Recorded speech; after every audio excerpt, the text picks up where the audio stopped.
¿Sentís que Dios se fue de tu vida? Pero hay una verdad mucho más dura. Dios no es el que se aleja de nuestra vida. Somos nosotros los que nos alejamos de Él. Como hablábamos en videos anteriores, antes ibas a la iglesia y sentías la presencia de Dios. Antes leías la Biblia y te llenaba, te gustaba, no lo hacías por costumbre.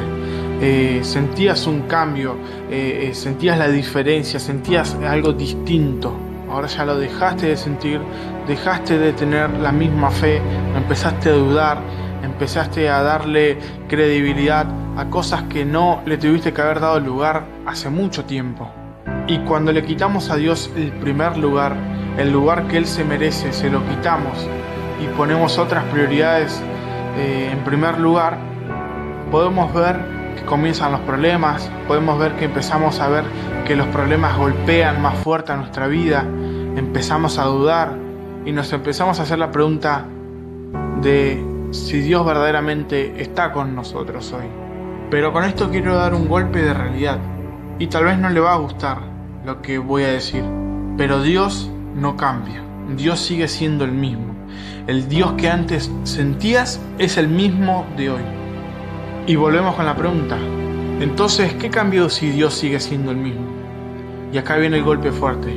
Uno es el que cambia, uno es el que se aleja de Dios.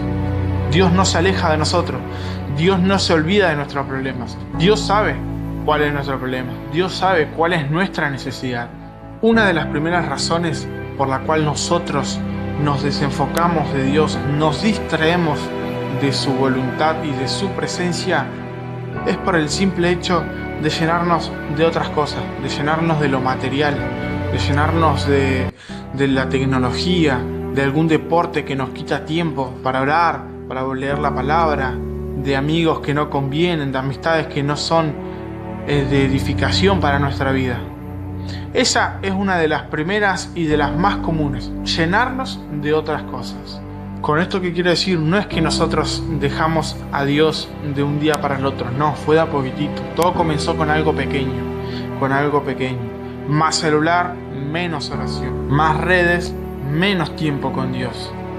Y con esto quiero que entiendan, no es que comenzamos a hacer algo grave. Lo que pasa es que dejamos de darle importancia a Dios. Dejamos de darle prioridad a lo importante. Y sin darte cuenta, te desconectaste.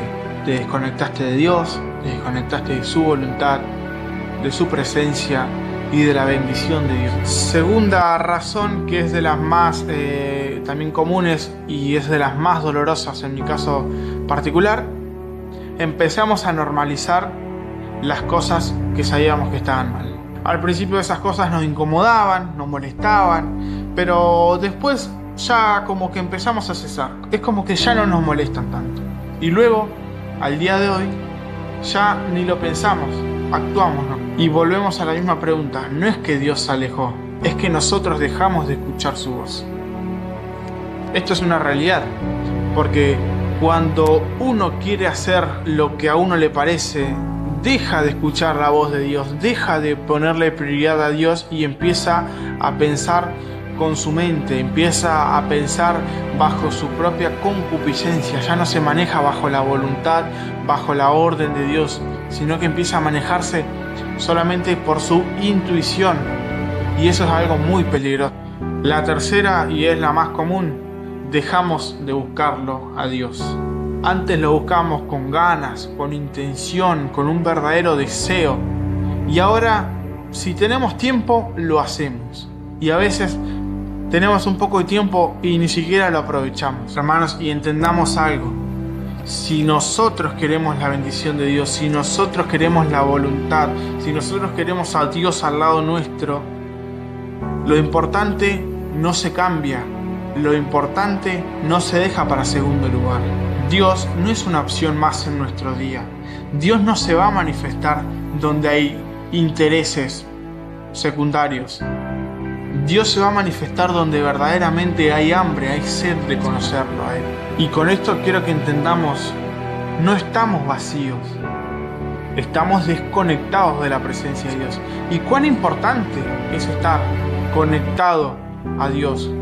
Porque a través de esa conexión con Dios, el Espíritu Santo nos va convenciendo del mal, como dice la palabra, nos convence de juicio y de pecado, nos convence de lo que está bien, de lo que está mal, nos dice qué hacer, cuándo andar hacia adelante, cuándo frenarnos. ¿Recuerdan esa gran nube que significaba la presencia de Dios cuando Moisés guiaba al pueblo? La nube era la que direccionaba al pueblo. Si la nube se frenaba, el pueblo se estancaba ahí.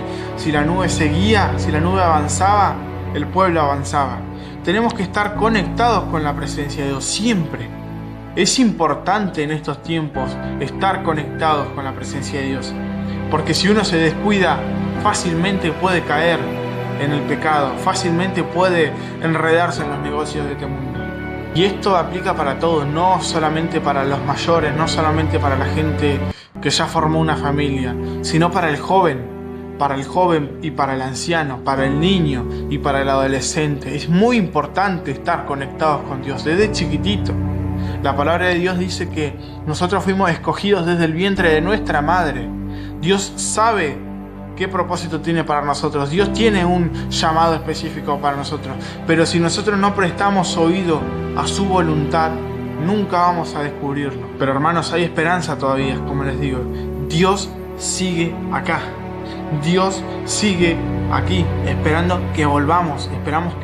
Esperando que volvamos a arrodillarnos, a pedirle perdón. Hermanos, entendamos algo. Aún hay esperanza. Dios sigue aquí. Dios sigue esperando a que vuelvas a las plantas de sus pies, a la presencia. Y esto es lo mejor de todo. Parece muy sencillo y a veces nos cuesta tanto, que nosotros no tenemos que hacer algo imposible. Esto no es algo difícil de hacer. Es simplemente arrodillarnos y pedirles perdón. Pedirle perdón por lo que hicimos, por cómo nos portamos, por quitarle el primer lugar a Él. Hay que volver a buscarlo a Él, volver a buscar su presencia, que es lo más importante que tenemos que tener por sobre todas las cosas. Y con esto quiero hacer un llamado. Hoy uno puede elegir si seguir igual o si volverse a Dios. Hoy elegís seguir la senda ancha o pararnos en la senda y mirar cuál es la senda antigua. Esto es importante. No hay que hacerlo mañana, no hay que hacerlo cuando tengamos ganas, es hoy. La palabra de Dios nos muestra cuando Moisés fue frente al faraón y le consultó cuándo quería que quite la peste de las ranas. Más el faraón dijo mañana. Y uno se pone a pensar y dice, tenía la solución hoy. Él podía ser sanado hoy. Podía tener la peste fuera de su casa hoy, mas sin embargo puso la bendición para mañana.